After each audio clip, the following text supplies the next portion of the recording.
We have the bus running today, charging up the batteries. This thing's really cool. You can see the voltage that the bus is running at. And those non-LED lights do take so much power, so we are trying to get rid of pretty much everything that is non-LED. Because you can see the difference. There's 4 LED lights. Sorry, there's 4 halogen lights, 13.9. Here's 5 LEDs. That's crazy how much more power those use. So we have the bus running, we got the heat going. It's another fresh snowfall outside today. We're going to be doing the battery bank backup. So I have 3 100 amp hour batteries. I have a 3,000 watt Energizer inverter. I have a dead man switch right here to help. So what happens is when the bus is running, it will charge this, turn this on, and then this will charge those batteries. And then we're also going to have solar panels on the roof, but we're not going to be installing the solar panels until next year. The reason for that is that it's basically, I don't really want to put them on in the winter, to be honest. So not only are we going to be able to charge these batteries while we're driving, we're also going to be able to charge these batteries while we're not driving off the actual battery solar panels. I think we're going to be driving so much that the batteries will be able to be fully charged with the vehicle, but I just want the solar panels as a backup if we do park somewhere for a week or something. So our first step is we cut a backing plate that's going to be bolted underneath there. Let's go take a look. So this over here is our backing plate that we're going to be using. I already cut it to size. Now I did drill these holes in there because I'm going to show you guys something cool that I plan on doing with this that is maybe a little bit different than a lot of the other things that you guys see. I'm going to use the factory bus rails to help hold this on, and then I'm going to put screws into my bed boards to help hold this all together. So this here is going to hold the inverter, this here is going to hold the fuse panel, this here is going to hold everything we need to be able to turn on and off the solar system and the battery backup while we're driving. See a lot of you guys building it on the ground and then installing it in one piece. I think that's a great idea, but unfortunately I've never done this before. Maybe if I've done 5 or 6 I would understand what needs to be done, but this is my first time doing this. I'm a first time schoolie builder, first time solar system and battery backup kind of guy, so we're going to try this out, and who knows, we might mess everything up. The only thing I do not understand so far is plug-in power. So I get it, we can plug in and have power. I'm just not sure how that's working on this. We don't have a whole lot of receptacles, so I'm not really sure what we're going to do about that, but we'll figure that out when the time comes. But this is what we got right now. So let's see what we can do. My plan is to put washers behind here because the 2x4s are thicker. So we have all these washers right here. These are all 1/2-inch washers. These are just punch outs from my work. So what happens is the press punches out these things, and these are waste products. So I take them home for cheap washers. So let's get this thing installed and go from there. Well, now I see why all you guys like to do this while it's out. Because realistically, giant pain in the ass fitting in here. Not all this for little tiny guys, you know. So I'm looking at 4, 5, 6, 7, 8. Looks like 8 washers is the lucky number. So we're actually just probably going to go 7. I don't know if I grabbed enough now that I see how many it actually takes. Might be close. I thought I grabbed way too many.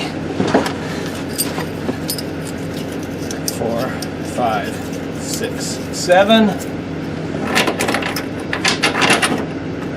That's about right. Right about there. And then I think I need 1 more of these things up here. I'm going to put 2 on. Where's the last bolt?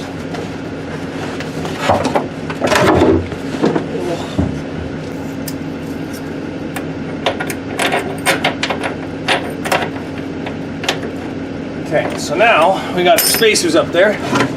Let's try to. Oh, my measurement's that far off? Oh, I know what I did. I forgot to cut it. Okay, I'll be right back. I forgot to cut it to length.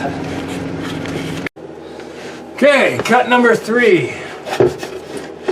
Getting a little tired of crawling in and out of here. So we need that over. This over. But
there, that's bolted in there.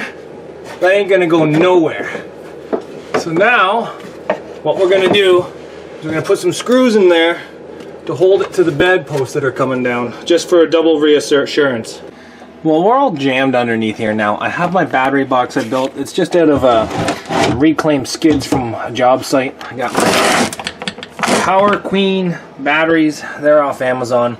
And I got my Energizer 3000 watt inverter. This is a big inverter. I'm probably not going to need this power, but I'd rather have more than I need. So I'm going to try to get the situation situated in a way where I can use everything. So let's see how this goes. I want the batteries tucked up there, because maybe I can turn it this way. I don't know. I'm going to try to organize some of this and we're going to see how it looks, okay? Give me like 10 minutes. We've got 3 Power Queens underneath here now. That is our 300 amp hour. What I like about these batteries is they're not heavy. Like, I can pick them up and move them no problem. We got this thing mounted. Got a little bit of space over there for, I'm not really sure as of yet, but so what we got now is I got all these little connectors right here, and then I got these little screws. I just want to keep this wiring half decently tidy. I know that on our trip it's probably going to get all messed up, but I can do what I can do right now to try to keep it looking pretty. So, these things are super easy.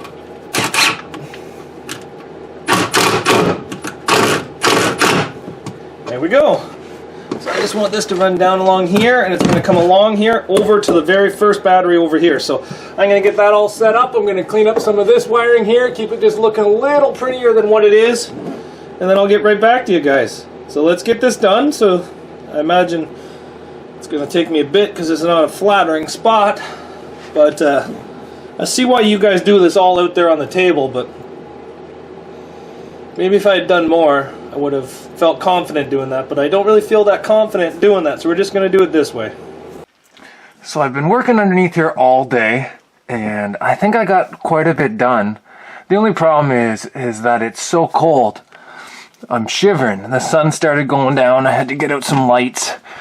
So I had the bus running today, and I had it charging the battery, so that was kind of nice. I got the inverter in there, got it running. It does run, it does turn on. I have the inverter information cable ran. I have my charge controller in here. It's not hooked up to the batteries or the solar panels. So I do have the information, and the battery temperatures already ran for that as well. I just have to hook them all up and duct tape the temperature sensor to the battery. But I started running all my stuff across here to my diesel heater, but unfortunately I think I'm running out of light, and I'm definitely running out of temperatures because it must be at least -7 because I am freezing here. And I think I'm gonna call it quits for tonight, but we're not done with this.